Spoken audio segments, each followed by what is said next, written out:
آج کل کی زندگی میں اور آج کل کے حالات میں انسانوں کا جو سب سے بڑا مسئلہ بنا ہوا ہے دنیا میں، یا جسے سب سے بڑا مسئلہ بنا دیا گیا ہے، وہ ہے معیشت کا مسئلہ۔ ساری دنیا اس وقت اسی پریشانی میں سر پر دوڑ رہی ہے کہ معیشت کسی طرح بہتر ہو جائے، لیکن دنیا بھر سے حالات یہی بتا رہے ہیں کہ معیشت سنورنے کی بجائے بگڑ رہی ہے اور کہیں بھی لوگوں کے قابو میں نہیں آ رہی۔ پھر اس کی وجوہات پر بیٹھ کر جو ہے وہ لمبی لمبی باتیں ہوتی ہیں، لمبے لمبے جائزے تجزیے تبصرے کیے جاتے ہیں کہ معیشت آخر کیوں بگڑ رہی ہے اور ثمر کیوں نہیں رہی، قابو کیوں نہیں آ رہی۔ انسان اپنے علم کے مطابق اور اپنی سوچ اور رائے کے مطابق ہر جگہ پہ جائزہ لیتے ہیں اس مسئلے کا، پھر اس مسئلے کا ایک حل تجویز کرتے ہیں، حل کو بروئے عمل لاتے ہیں، لیکن ہوتا یہ ہے کہ مسئلہ حل ہونے کی بجائے مزید بگڑتا ہے، بیماری ختم ہونے کی بجائے مزید بڑھتی ہے، حالات بہتر ہونے کی بجائے مزید خراب ہوتے ہیں۔ ساری دنیا میں یہی ہو۔ کچھ بنیادی وجوہات معیشت کے بگڑنے کی ایسے ہیں جن پر غور کرنے کی انسان زحمت اور تکلیف نہیں کر رہے ہیں، یا جانتے بوجھتے ہوئے خود اس اصل حل کی طرف نہیں آ رہے جس میں اللہ رب العزت نے معیشت کی بہتری کا راز پنہا رکھا ہے۔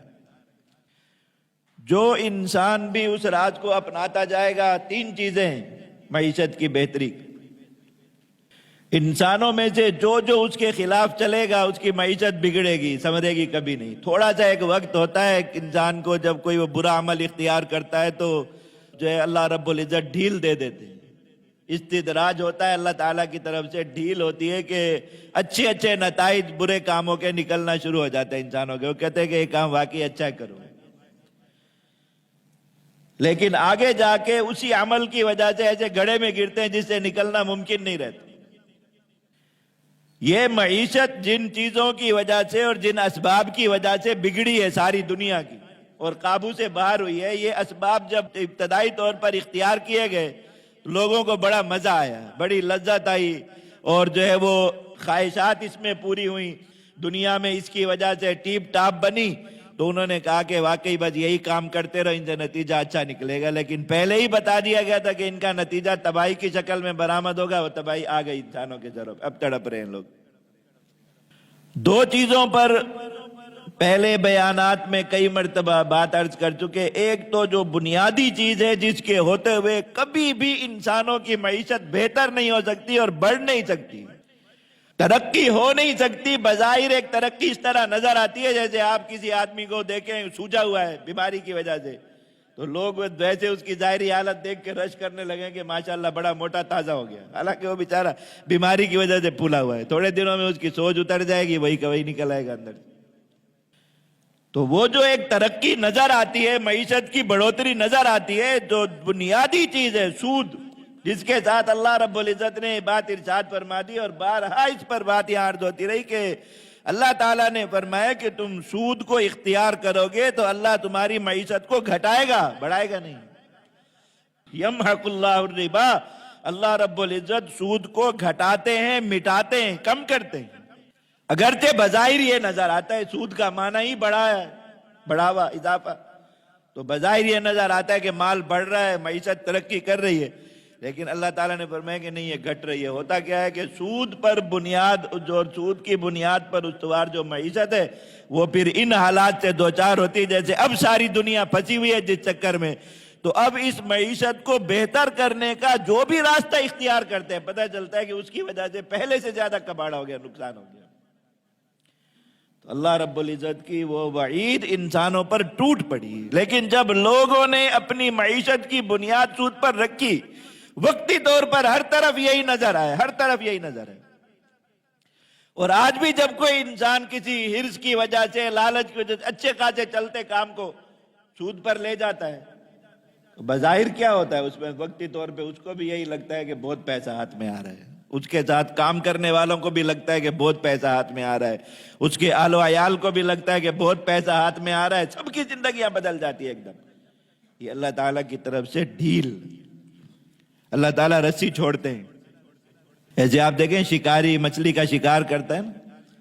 جب پھنس جاتی ہے مچھلی، کانٹا پکڑ لیتی ہے تو وہ اس کو ایک دم کھینچتا نہیں ہے، اس لیے کہ وہ بھی اس وقت طاقت میں پورا زور لگائے گی، تو وہ اس کو ڈھیل دیتا جاتا ہے، تھکاتا ہے اس کو، تھک جاتی ہے، پھر اس کو کھینچتا ہے تو وہ آسانی سے باہر، کتنی بھی طاقتور مچھلی ہو، بڑی مچھلی ہو، پھنس کے آ جاتی ہے باہر۔ وہ مچھلی اس ڈھیل میں یہ سمجھ رہی ہوتی ہے کہ میں آزاد ہو گئی،